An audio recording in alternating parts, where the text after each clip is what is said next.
ఓం నమో వెంకటేశాయ.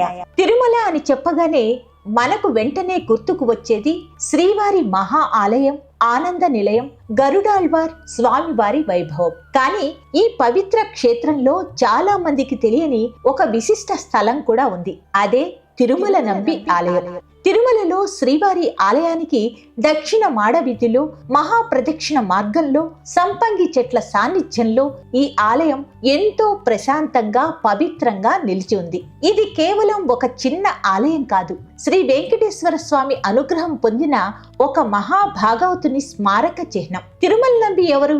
ఆయన శ్రీవారి పరమ భక్తుడు, కైంకర్యమే జీవితం, సేవే శ్వాసగా భావించిన మహానుభావుడు. శ్రీ వెంకటేశ్వర స్వామికి అంకిత భావంతో జీవించిన ఆ మహాభక్తునికి తిరుమలలో ప్రత్యేక ఆలయం ఉండటం ఆయన స్థానం ఎంత గొప్పదో తెలియజేస్తుంది. ఈ ఆలయంలో తిరుమల నంబి మూలమూర్తి, ఉత్సవమూర్తులు, అలాగే శ్రీ రామానుజాచార్యులు దర్శనమిస్తారు. ఇక్కడ ఒక గొప్ప ఆధ్యాత్మిక సందేశం దాగి ఉంది. అది గురు శిష్య సంప్రదాయం. భక్తి మార్గం ఎంత గొప్పదైనా గురువుల మార్గదర్శకం ఉంటేనే అది సంపూర్ణమవుతుందని ఈ ఆలయం మనకు గుర్తు చేస్తుంది. ఈ ఆలయ మహిమలో మరో అద్భుతమైన అంశం ఏంటంటే, మలయప్ప స్వామి మాడవీధుల్లో ఊరేగుతూ వచ్చినప్పుడు ఈ ఆలయం ఎదుట ప్రత్యేకంగా నీరాజనం స్వీకరిస్తారు. ఇది సాధారణ ఆచారం కాదు. ఇది తిరుమల నంబిపై స్వామివారికి ఉన్న ప్రత్యేకమైన అనురాగానికి, గౌరవానికి ప్రతీక.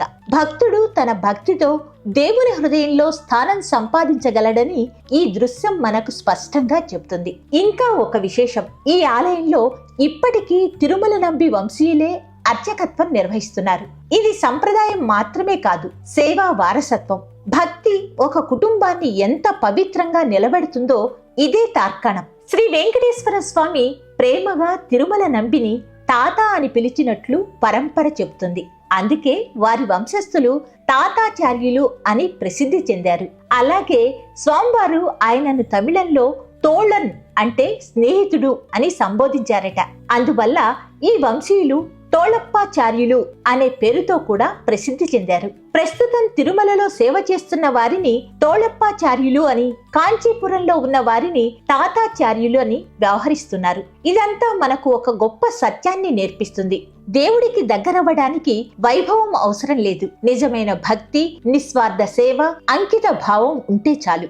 అప్పుడు దేవుడే భక్తుణ్ణి తన కుటుంబ సభ్యుల్లా, తన స్నేహితుల్లా భావిస్తాడు. తిరుమల నంబి ఆలయం మనకు కేవలం ఒక చారిత్రక స్థలం కాదు, అది భక్తి, సేవ, గురుభక్తి, సంప్రదాయం ఈ నాలుగు ఒకే చోట కలిసిన పవిత్ర క్షేత్రం.